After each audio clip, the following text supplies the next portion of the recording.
Tollywood's biggest scam with India's biggest super star. ఇంకేదో కాదు, మొన్న రిలీజ్ అయింది కదా, ది రాజా సాబ్. నేను మరీ ఇంత పెద్ద మాట అనడానికి రీజన్ ఏంటి, అసలు సినిమా మీద ఇంత నెగిటివ్ టాక్ రావడానికి కారణం ఏంటి, ఇవన్నీ డీటెయిల్డ్గా ఈ వీడియోలో చెప్పాలనుకుంటున్నాను. బట్ వితౌట్ స్పాయిలర్స్ ఏం లేకుండా కన్స్ట్రక్టివ్ వేలోనే క్రిటిసైజ్ చేస్తాను. సో మధ్యలో కొన్ని క్వశ్చన్స్ కూడా ఉంటాయి అన్నమాట. ఇఫ్ ఇన్ కేస్ టైం బాగుండి ఈ వీడియో పీపుల్ మీడియా ఫ్యాక్టరీ లేదంటే మారుతి గారి దాకే వెళ్ళింది అనుకోండి, వీటికి ఆన్సర్ మాత్రం ఖచ్చితంగా చెప్పాలి. సో వీడియో ఎండ్ వరకు చూసేయండి. అండ్ ఒకవేళ మీ ఒపీనియన్ మనతో మ్యాచ్ అయ్యిందంటే కామెంట్స్లో చెప్పండి. లేదు, మీకంటూ వేరొక ఒపీనియన్ కూడా ఉంటుంది కాబట్టి ఆ ఒపీనియన్ కూడా కామెంట్స్లో చెప్పండి, ప్రాబ్లం లేదు.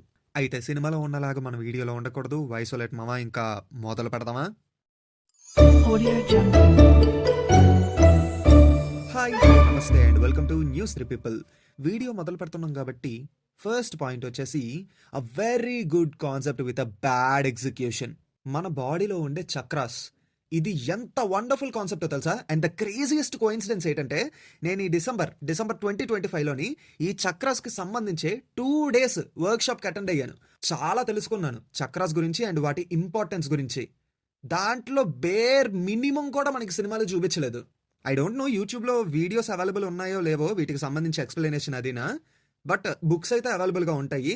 మీకు బుక్స్ చదివే అలవాటు ఉంటే ఒకసారి ట్రై చేయండి. ఆ కాన్సెప్ట్ ఎంత గొప్ప కాన్సెప్టో మీకు బాగా తెలుస్తుంది. మూవీ మొత్తంలో ఆ లాస్ట్ 30 to 40 minutes సీక్వెన్స్ అదంతా ఉంది కదా, చాలా మంచి పాయింట్. అస్సలు యూజ్ చేసుకోలేదు, మొత్తం కిచిడి చేసి పడేశారు. నిజంగా ఒకవేళ దాన్ని కానీ ప్రాపర్గా యూజ్ చేసుకొని ఉండుంటే అద్దరిపోయి ఉండేది సినిమా. కానీ అవేమొద్దు, లాస్ట్ 30 to 40 minutesలో ఏదో కిచిడి చేసేస్తాం. మిగతా అదంతా హీరోయిన్లు, రొమాన్స్, డించక్ అంతే. Number 2, screen play. ఎంత మంచి స్క్రీన్ ప్లే అంటే, సినిమా ఎక్కడో మొదలై ఎక్కడికో వెళ్ళి ఎక్కడెక్కడికో వెళ్ళిపోతూ ఉంటుంది. మధ్యలోని విపరీతమైన కంటిన్యూటీ ఇష్యూస్ ఉంటాయి అన్నమాట. ఆ కంటిన్యూటీ ఇష్యూస్ మధ్యలోని ఫిల్ చేసుకోవాల్సింది మనమే. అంటే అక్కడ ఏం జరిగిందో వాళ్ళు మనకి చెప్పరు, మనమే ఊహించుకోవాలి. అక్కడ జరుగుంటుందని చెప్పి మనమే ఊహించుకోవాలి అంతే. అంటే అదొక క్వశ్చన్ మార్క్ కింద, ఒక హోంవర్క్ కింద మనకు వదిలేశారు. అంత దారుణమైన కంటిన్యూటీ ఇష్యూస్ ఉంటాయి సినిమాలోని. ఆ కంటిన్యూటీ ఇష్యూస్కి మధ్యలో, అసలుకే కంటిన్యూటీ ఇష్యూస్ అనుకుంటే మధ్యలో బ్లాక్ ఫేడ్ ట్రాన్సిషన్స్ ఉంటాయి. చెప్తాను, నెక్స్ట్ పాయింట్ అదే. Number 3, technical department. India's biggest super star అనే ట్యాగ్ ఉన్న పర్సన్ని మీరు సినిమాలో మెయిన్ లీడ్ కింద పెట్టుకొని ఆయన సినిమాలోని ఇంత దారుణమైన టెక్నికాలిటీస్ పెడతారని ఎవడైనా ఊహిస్తాడా చెప్పండి? ఎడిటింగ్ ఉంటుంది మామ, ఫస్ట్ హాఫ్లో ముఖ్యంగా బ్లాక్ ఫేడ్ ట్రాన్సిషన్ అని చెప్పేసి ఉంటుంది అన్నమాట. అసలు ఆ ట్రాన్సిషన్ని చూసి నేను చిరాకు పడతానన్న జీవితంలో అనుకోలేదు. అంత దారుణంగా వాడారు ఆ ట్రాన్సిషన్ని ఫస్ట్ హాఫ్లోనే. ఎడిటింగ్ వీక్ అనుకుంటే రికార్డింగ్ ఇంకా వీక్. డైలాగులు అర్థమై సావవు, డబ్బింగ్ అంత దారుణంగా ఉంది. ముఖ్యంగా ప్రభాస్ గారి డైలాగ్స్ కొన్ని అర్థం కావు మామ. అంటే ఇప్పుడు ఏంటి, ప్రభాస్ గారి వాయిస్లో ప్రాబ్లం ఉందా, లేకపోతే మీరే రికార్డింగ్ సరిగ్గా చేయలేదా? ఓన్లీ ప్రభాస్ గారు అనే కాదు, మిగతా క్యారెక్టర్స్ విషయంలో కూడా కొన్ని చోట్ల ఇదే ఇష్యూ, రికార్డింగ్ సరిగ్గా చేయలేదు. అండ్ CGI అండ్ VFX, అక్కడికి వద్దాం. ద వెరీ ఫస్ట్ థింగ్, మిమ్మల్ని పొగడేస్తానండి. సినిమా క్లైమాక్స్లో వచ్చి ఆ క్రియేచర్ కానీ, అలాగే మూవీలోని ఒక 2-3 బిట్స్లోని CGI అండ్ VFX చాలా బాగుంది. చాలా అంటే చాలా బాగుంది. ఆ 2-3 బిట్స్ ఆ క్రియేచర్ని పక్కన పెట్టేస్తే మిగతా సినిమాలోని CGI అండ్ VFX మొత్తం గోవిందా. చాలా చోట్ల CGI బాగా ఆర్టిఫిషియల్గా అనిపిస్తుంది. ఆ పిల్లి, ఆ క్రోకోడైల్ ఫైట్ అండ్ మధ్యలో దెయ్యం లాంటి క్రియేచర్స్ వస్తాయి అన్నమాట సినిమా మధ్యలోని. అవి టూ మచ్ ఆర్టిఫిషియల్గా అనిపిస్తాయి, అస్సలు ఎఫెక్టివ్గా అనిపించవు. ఇంకా గ్రీన్ స్క్రీన్ ఉంటుందండి, అంత దారుణమైన గ్రీన్ స్క్రీన్ ఒక బిగ్ స్టార్ మూవీ నుంచి నేను అస్సలు ఎక్స్పెక్ట్ చేయలేదు. అంత దారుణంగా ఉంటాయి. నెక్స్ట్, CGI అండ్ VFX అనే ఒక టెక్నికల్ డిపార్ట్మెంట్ ఉంది. ఇది ఉంది కాబట్టి ప్రభాస్ గారి షూటింగ్కి రాకపోయినా పర్లేదు అని మీరు అనుకున్నారా? అంటే అలా అనుకున్న ఆడియన్స్ని గ్రాంటెడ్గా తీసుకున్నారా? ఇప్పుడు అదే మన నెక్స్ట్ పాయింట్. ఆడియన్స్ వర్ టేకెన్ గ్రాంటెడ్. ఆడియన్స్ని ఈ సినిమాలో ఎంత గ్రాంటెడ్గా తీసుకున్నారంటే, సినిమా మొత్తం చూసిన తర్వాత ఆడియన్స్ని గ్రాంటెడ్గా తీసుకోవడం ఎలా అని ఒక కోర్స్ మొదలు పెడితే ఈ సినిమా ఒక ఎన్సైక్లోపీడియాలా ఉంటుందన్నమాట. ఎందుకంటే ప్రభాస్ గారి ఫేస్కి, బాడీకి చాలా చోట్ల అసలు సంబంధమే ఉండదు. ఆఖరికి డ్యాన్సుల్లో కూడా. అంటే బాడీ ఒకరిది, ఫేస్ మాత్రం ప్రభాస్ గారిది. ఎక్స్ప్రెషన్ కూడా ఉండదు, జస్ట్ అలా అతికిచ్చినట్టు ఉంటుంది అన్నమాట. ప్రభాస్ గారు ఇచ్చిన డేట్లు సరిపోలేదా? లేదా ప్రభాస్ గారు షూటింగ్‌కి రాను అన్నారా? ప్రభాస్ గారు షూటింగ్‌కి రాలేదా? ఏంటి? 3 ఏళ్ళు చెక్కారు ఈ సినిమాని మీరు. 3 ఏళ్ళు. ఈ సినిమా కోసం అని చెప్పి మిగతా సినిమాలు కూడా డిలే అయ్యాయి మీకు తెలుసు. ఏంటి దీనికా? ఎవరో బాడీకి ప్రభాస్ గారి ఫేస్‌ని అతికించడానికి మీరెంత టైం తీసుకున్నారా? ఇప్పుడు ఎవరో బాడీకి ఫేస్ అతికిచ్చారు అనే పాయింట్ విని ప్రభాస్ గారి ఫ్యాన్స్ హర్ట్ అయిపోయి కింద నన్ను బూతులు తిట్టొచ్చు. తిట్టుకోండి పర్లేదు. కానీ మీరు గాని ఈ విషయాన్ని ఖండించి క్వెషన్ చెయ్యకపోతే రేపు ప్రతి సినిమాలోని ఇది కంటిన్యూ అవుతూ ఉంటది.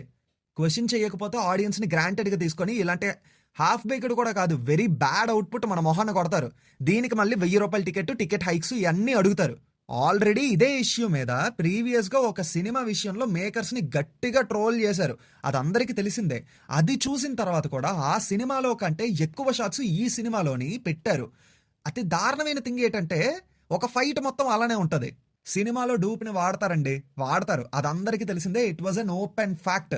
పైగా ప్రభాస్ గారి కాలుకి ఇంజ్యూరీ అయ్యింది, సర్జరీ అయ్యింది. అది అందరికీ తెలుసు. ఓకే. కల్కి మూవీలో కూడా డూప్‌ని వాడారు కదా కొన్ని చోట్ల. కొన్ని చోట్ల ప్రభాస్ గారు చేశారు.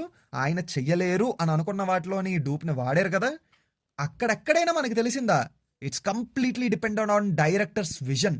అంత గొప్ప విజన్ ఉంది మారుతి గారికి. ఈ సినిమా చూస్తే తెలుస్తుంది మనకి. దీనికి మళ్ళీ బడ్జెట్ అంతా 400 కోట్లు. నెక్స్ట్ పాయింట్ అదే.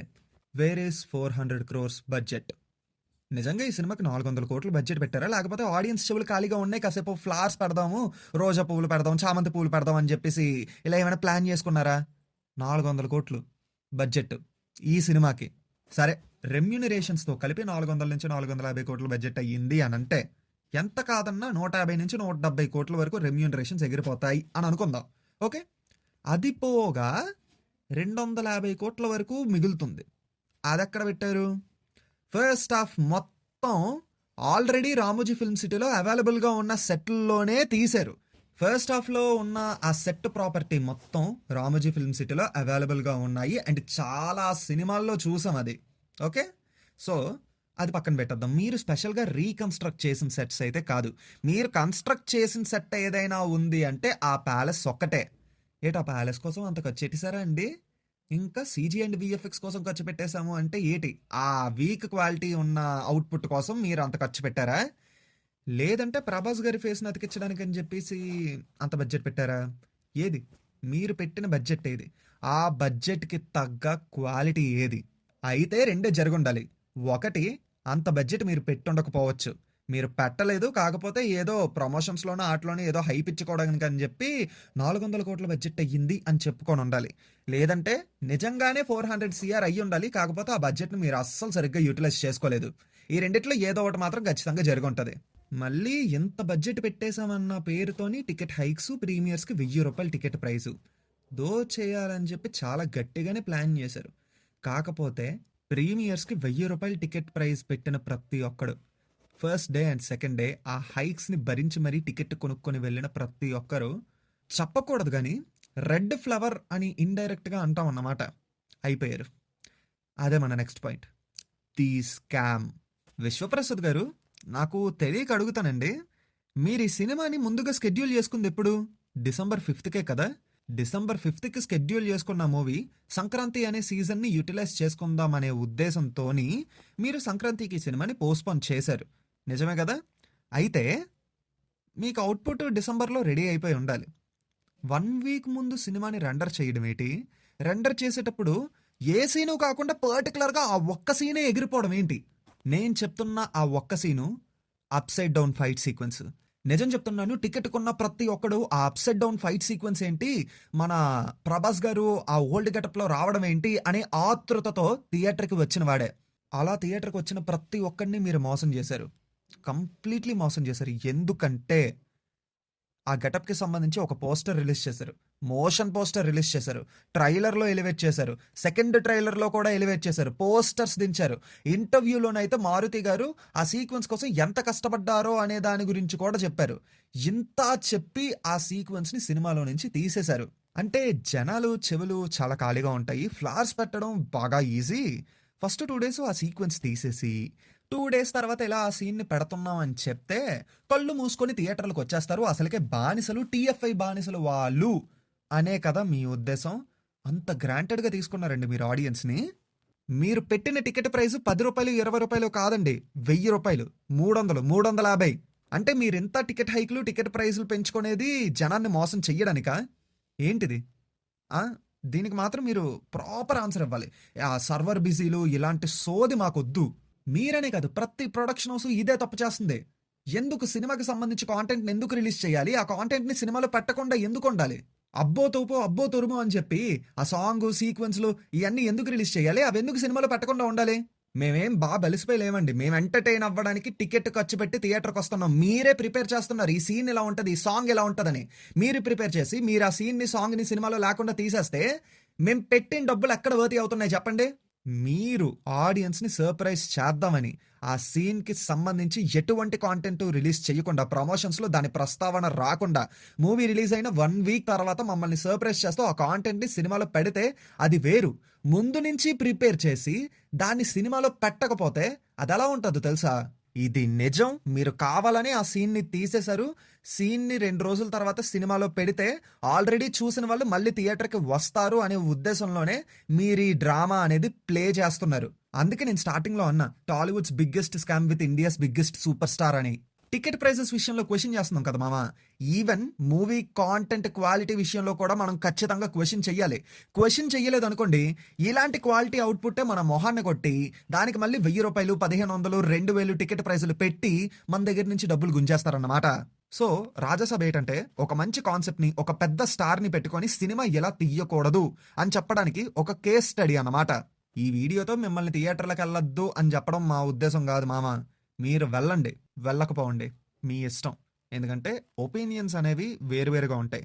అండ్ ఇది మా ఒపీనియన్. మీ ఒపీనియన్ ఏంటో కామెంట్స్‌లో చెప్పండి. అండ్ నేను చెప్తున్నాను కదా ఆడియన్స్‌ని గ్రాంటెడ్‌గా తీసుకోవడం ఎలా అని తెలుసుకోవాలంటే రాజా సబ్ టీమ్‌ని చూసి బాగా నేర్చుకోవచ్చన్నమాట. So, this is a very serious conversation about Rajasaab. Next వచ్చే మూవీస్ కూడా ఈ తప్పులు చెయ్యకుండా జాగ్రత్త పడితే మంచిది. ఇవే తప్పులు చేస్తామంటే మాత్రం కష్టం. Tollywood is growing very bigger అన్నప్పుడు ఇలాంటి అవుట్పుట్‌ని మేము ఎక్స్‌పెక్ట్ చెయ్యట్లేదు. ఇప్పటికైనా క్వాలిటీ పరంగా జాగ్రత్తగా ఉంటారని చెప్పి కోరుకుంటున్నాం. రిక్వెస్ట్ చేస్తున్నాం. ఎందుకంటే మీరు అంతేసి టికెట్ రేట్లు పెట్టినా సరే మేము థియేటర్‌లకి వస్తున్నామంటే మేము క్వాలిటీ ప్రొడక్ట్ ఎక్స్‌పెక్ట్ చేస్తున్నాం కాబట్టి. సో, రిక్వెస్ట్ చేస్తున్నాం క్వాలిటీ ప్రొడక్ట్ ఇమ్మని. ఐ హోప్ అర్థం చేసుకుంటారనుకుంటున్నాము. మీ ఒపీనియన్ అడిగాను కదా మామ. మీ ఒపీనియన్‌ని కామెంట్స్‌లో చెప్పండి చూస్తాను. So, this is the video. ఒకవేళ నచ్చితే తప్పకుండా లైక్ చేయండి. తప్పకుండా షేర్ చేయండి. మీ సినిమా లవర్స్ అంటే ట్రూ సినిమా లవర్స్ అన్నట్టుగా ఉంటారు కదా ఫ్రెండ్స్ మీ సరౌండింగ్స్‌లోని. వాళ్ళకి ఈ వీడియోని షేర్ చేసి సపోర్ట్ చేస్తారని చెప్పి కోరుకుంటున్నాం. అండ్ కొత్త వాళ్ళు ఎవరైనా ఉంటే మా ఛానల్‌ని సబ్స్క్రైబ్ చేసుకోండి. కాంటెంట్ విజిట్ చేయండి. కాంటెంట్ నచ్చితే ఖచ్చితంగా సబ్స్క్రైబ్ చేసుకోండి. ఇంకా బెస్ట్ కాంటెంట్ ఇద్దాం అనుకుంటున్నాం ఈ ఇయర్. సో, అది సంగతి. మళ్ళీ కొత్త వీడియోతో మీ ముందుకి ఖచ్చితంగా వస్తాం. Until then take care and bye by.